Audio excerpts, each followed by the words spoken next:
ఫిబ్రవరి 2.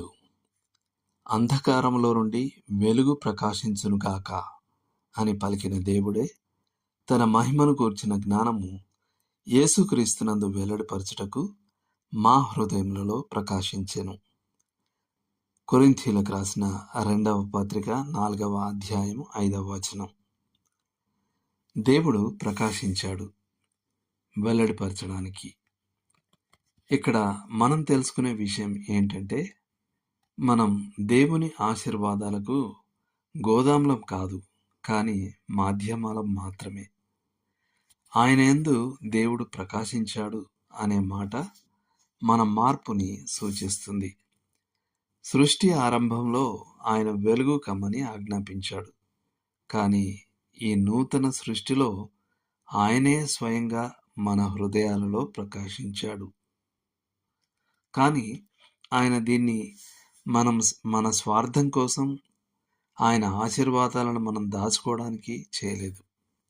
బదులుగా యేసుక్రీస్తు ముఖమందు వ్యక్తమైన దేవుని మహిమ యొక్క జ్ఞానం మన ద్వారా ఇతరులకు తెలియజేయబడేందుకు ఆయన అలా చేశాడు.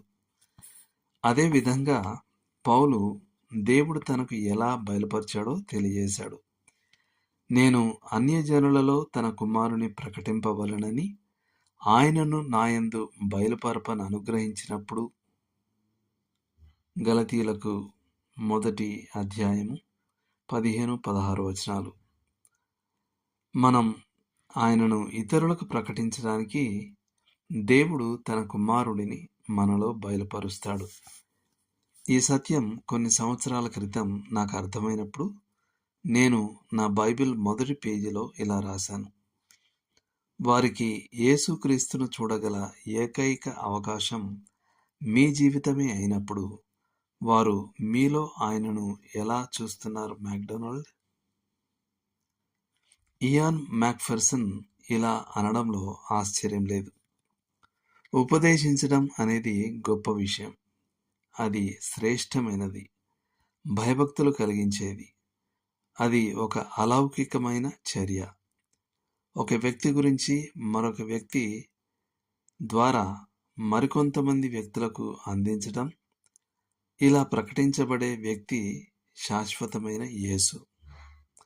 దీని విషయం కింగ్ జార్జ్ అమెరికాలో ప్రసారం చేయబడుతున్న రేడియోలో మాట్లాడుతున్నప్పుడు జరిగిన సంఘటనని ఉదాహరణగా తీసుకుని ఫెర్సన్ ఈ విధంగా వివరించాడు: న్యూయార్క్ స్టేషన్లో ఒక ముఖ్యమైన కేబుల్ తెగిపోయి అక్కడి యంత్రాంగం అంతా గందరగోళంలో పడ్డారు.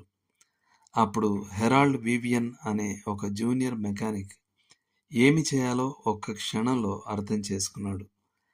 తెగిన వైర్ యొక్క చివరలను కలిపి పట్టుకున్నాడు. అతను దృఢంగా మరియు ధైర్యంగా పట్టుకున్నాడు. కింగ్ జార్జ్ సందేశం ప్రసారం అయ్యేంత వరకు ఆ ఎలక్ట్రిక్ కరెంట్ తీగను పట్టుకునే ఉన్నాడు. దాదాపు 250 వోల్ట్స్ కరెంటు అతని శరీరాన్నంతా కుదిపివేసి అతనికి చాలా నొప్పిని కలిగించింది. అయినా అతను తన పట్టు వదల్లేదు. ప్రాణాపాయ స్థితిలో దృఢంగా ఉండి ప్రజలు రాజు సందేశాన్ని వినేంత వరకు ఆ తీగను పట్టుకునే ఉన్నాడు. దేవా, మేము కేవలం మాధ్యమాలం మాత్రమే.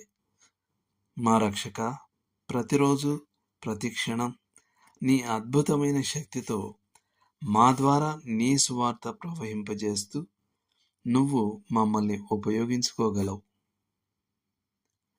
దేవుడు మిమ్మల్ని దీవించునుగాక. ఆమేన్.